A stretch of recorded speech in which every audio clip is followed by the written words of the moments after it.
Civil disobedience movement. Last में हमने जो हमारी लास्ट क्लास थी उसमें हमने पढ़ा था नॉन कोऑपरेशन मूवमेंट के बारे में।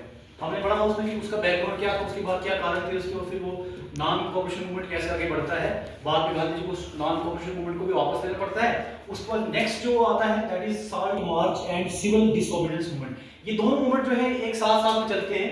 इसको हम सिविल डिसोबीडियंस मूवमेंट बोलते हैं। सिविल डिसोबीडियंस, डिसोबीडियंस का मतलब होता है कि किसी चीज को नहीं मानना, या किसी चीज में क्या है, किसी की आज्ञा का पालन नहीं करना, दैट इज डिसओबीडियंस। इसीलिए इसका नाम पड़ा सिविल डिसओबीडियंस। और डिसओबीडियंस का मतलब क्या है कि कोई भी लॉ जो है उसको नहीं मानना। तो बहुत सारे लॉज जो थे मतलब कि उनके द्वारा बनाए गए थे ब्रिटिशर्स के द्वारा, उनमें से एक लॉ था, वो था साल्ट लॉ।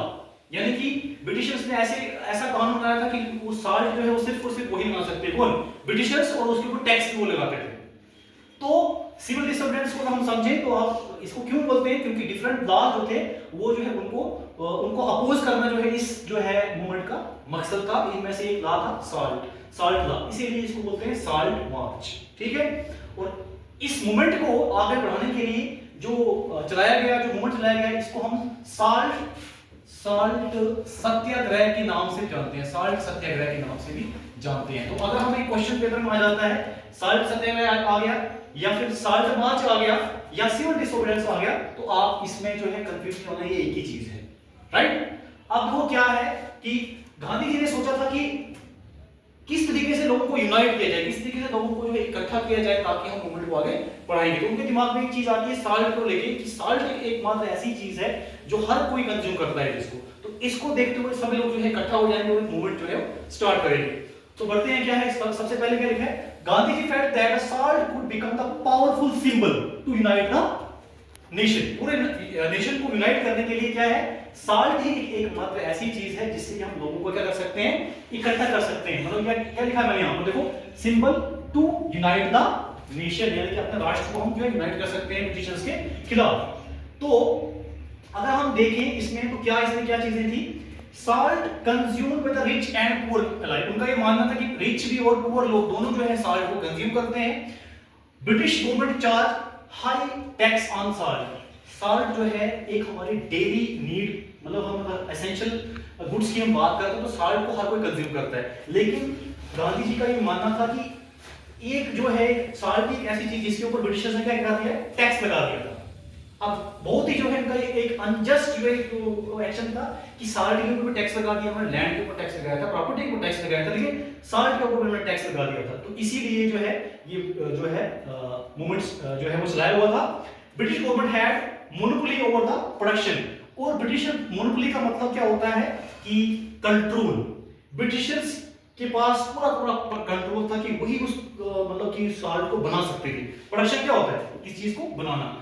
ब्रिटिशर्स के पास ही पावर थी कि वो उस नमक को बना सकते थे। ठीक है, production only British government can produce the salt, वही उसको जो है बना सकते हैं। उसका भी अधिकार किसके पास था, ब्रिटिशर्स के पास था। तो लोगों का मानना था, गांधी जी का मानना था कि साल्ट के ऊपर जो है किसी की मोनोपोली नहीं होनी चाहिए, इसके थ्रू ही हम लोगों को यूनाइट कर सकते हैं। ठीक है, तो अगर हम देखें इसको आगे तो क्या लिखा है, Gandhi ji puts 11 demands in the letter. एक लेटर लिखते हैं, ठीक है, लॉर्ड इरविन को। ठीक है, यहां पर लिखा है लॉर्ड इरविन जो है, लॉर्ड इरविन उस टाइम लॉर्ड इरविन था, उसको जो है लेटर लिखा जाता है गांधी जी के द्वारा। उसमें अपने कुछ 11 डिमांड्स जो है गांधी जी वहां पर रखते हैं, किसके सामने, लॉर्ड इरविन के सामने। उनमें से एक डिमांड जो थी वो थी साल्ट के रिलेटेड। ठीक है, उसी लेटर में क्या लिखा है मैंने, देखो ध्यान से पढ़ना। Gandhi ji put 11 demands in which main was to abolish the salt law. जो साल्ट लॉ जो है अंग्रेजों के द्वारा बनाया हुआ है, जिसके ऊपर जो है कोई भी भारतीय जो है कानून उसका नहीं तोड़ सकता है, जिस तरीके से जो है अंग्रेजों ने इसके ऊपर जो है कानून बनाया था, तो उसको खत्म करने के लिए गांधी जी पहले लेटर लिखते हैं किसको, लॉर्ड इरविन को। लेकिन जो लॉर्ड इरविन जो थे वो जो है इसको इनके इस लेटर को, इसकी डिमांड को जो है वो लाइटली लेते हैं, उसको जो है उसकी तरफ ध्यान नहीं देते हैं। तो अब आगे फिर ये जो है मूवमेंट आगे स्टार्ट होता है। तो क्या है, गांधी जी स्टार्टेड साल्ट मार्च, और वो कब स्टार्ट होता है, 12 मार्च को, 12 ऑफ मार्च 1930 को ये स्टार्ट होता है। जिसमें क्या है, अपने साथ वो 78 वॉलंटियर्स को जो है, ट्रस्टेड वॉलंटियर्स अपने साथ उनको लेते हैं और इस साल्ट मार्च को आगे बढ़ाते हैं। ठीक है, इस साल्ट मार्च को हम जो है एक और नाम से बोलते हैं, जो आपको बताया, इसको बोलते हैं डांडी मार्च भी बोलते हैं। दांडी मार्च। यानी कि दांडी मार्च क्या थी, वहां तक जो है साल्ट मार्च जो था वो जाना था। ठीक है, तो अभी हम देखेंगे यहां पर। तो कहां से स्टार्ट होता है, देखो ये स्टार्ट फ्रॉम साबरमती आश्रम, गांधी जी का आश्रम जो साबरमती आश्रम, सबको पता होगा साबरमती आश्रम जो गुजरात में, वहां से जो ये स्टार्ट होता है। डेस्टिनेशन क्या है इसकी, डेस्टिनेशन का मतलब होता है जहां पहुंचना था हमें। स्टार्ट कहां से होता है, साबरमती आश्रम से, और डेस्टिनेशन इसकी क्या थी, दांडी, यानी कि गुजरात में। तभी इसको दांडी मार्च भी कहा जाता है। समझ आया? साल्ट सत्याग्रह भी बोलेंगे, सिविल डिसोबीडियंस मूवमेंट भी बोलेंगे, साल्ट मार्च भी बोलेंगे और दांडी मार्च भी बोलेंगे। क्यों? क्योंकि ये दांडी मार्च तक जो है साल्ट सत्याग्रह आगे जाना था। समझ आई यहां तक सबको? देखो, और इसका डिस्टेंस अगर हम देखें तो 240 माइल्स। ठीक है, 240 माइल्स, यानी कि वो जो है हर दिन कितना चलते थे, 10 माइल्स पर डे चलते थे।